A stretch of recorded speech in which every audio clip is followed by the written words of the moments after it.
Mojubá a todos! E vamos dar sequência à série de vídeos analisando o livro Candomblé da Barroquinha do historiador e professor Renato da Silveira.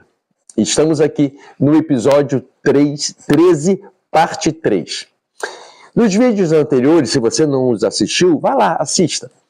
Falamos sobre a sociedade Oboni, sobre o culto de Egungun e sobre a sociedade Gueledé, e também sobre personagens fundamentais como Bambocheu Biticu, Acicá e Maria Júlia Yanassô. Mas existe uma questão muito importante levantada por esse capítulo e que dialoga diretamente com debates que encontramos ainda hoje dentro do universo afro-religioso. Afinal, qual é a relação entre o candomblé e os chamados cultos tradicionais iorubás? Algumas pessoas falam como se fossem tradições completamente diferentes. Mas será que a própria história confirma essa separação? É justamente isso que o autor Renato da Silveira nos ajuda a compreender. O que vemos nesse capítulo é que, desde o seu nascimento, o candomblé da Barroquinha já carregava dentro de si elementos fundamentais da organização religiosa, política e social do mundo iorubá. Quando observamos as páginas desse capítulo, encontramos referências à sociedade Oboni, encontramos referências ao culto Egungun, encontramos referências à sociedade Gueledé, encontramos referências a Yalodê, encontramos referências a conselhos de chefe e ministros. Encontramos referências a títulos políticos e religiosos vindos diretamente da África. Isso significa que o candomblé não nasceu apenas como um culto aos orixás. Ele nasceu como herdeiro de uma tradição civilizatória muito mais antiga e muito mais ampla. Na África iorubá, religião, política, ancestralidade e organização social não estavam separados como costumamos imaginar. A sociedade Oboni, por exemplo, não era apenas uma associação religiosa. Ela possuía funções jurídicas, políticas e administrativas.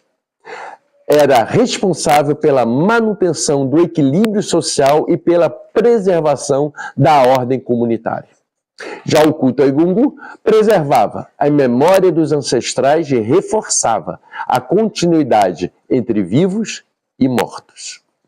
A sociedade Gueledé exaltava o poder feminino, as Yamin e a importância das mulheres para o equilíbrio da sociedade. Todas essas instituições aparecem no livro porque deixaram marcas profundas na formação do candomblé baiano. Quando o autor Renato da Silveira identifica a presença dessas tradições na Barroquinha, ele está demonstrando que aqueles africanos libertos não estavam simplesmente criando uma religião nova. Eles estavam reconstruindo nas condições possíveis da Bahia escravista partes importantes do universo cultural que haviam trazido da África. É por isso que encontramos título como Yalodê. É por isso que encontramos estruturas semelhantes a conselhos. É por isso que encontramos lideranças com funções que vão muito além da liturgia dos orixás. O próprio Bambocheu Biticu surge nesse contexto, como a gente já viu nos vídeos anteriores. A sua importância não se limita ao sacerdócio, como já dissemos. Ele aparece como uma liderança capaz de articular diferentes tradições e diferentes grupos dentro desse grande projeto de reorganização da comunidade Nagô na Bahia.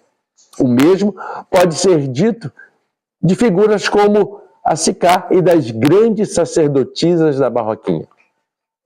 Todos participavam de um processo maior de reconstrução institucional. Talvez a maior lição desse capítulo seja justamente essa. O candomblé nunca foi apenas um conjunto de rituais. Ele nasceu como uma forma de preservar uma memória coletiva africana. Dentro dele sobreviveram elementos do culto aos orixás, do culto aos ancestrais, das sociedades secretas, das organizações femininas e das antigas estruturas de poder dos povos iorubás. Por isso, quando hoje alguém tenta estabelecer uma oposição absoluta entre candomblé e tradição iorubá, vale lembrar o que nos mostra Renato da Silveira. Desde a Barroquinha, desde os seus primeiros momentos de existência, o candomblé já era um espaço onde essas tradições se encontravam. Não como cópias perfeitas da África, mas como recriações inteligentes, adaptadas às condições da escravidão e do exílio. E talvez seja justamente essa capacidade de adaptação que explique a força e a permanência do candomblé até os dias atuais. E quem cultua, vive o axé, mantendo os rituais e o legado, reconhece e sabe o que o autor Renato da Silveira traz nesse capítulo. Não é à toa que o candomblé se tornou uma identidade de um povo que se encontra na comunidade de axé. Vamos continuar nos próximos vídeos as análises desse maravilhoso livro. E lembrando que os vídeos são apenas análise. Procure ler o livro que vai encontrar mais detalhes e tantos outros livros para entender a construção, a reconstrução e a instituição desse maravilhoso legado que nós temos hoje, que é o candomblé.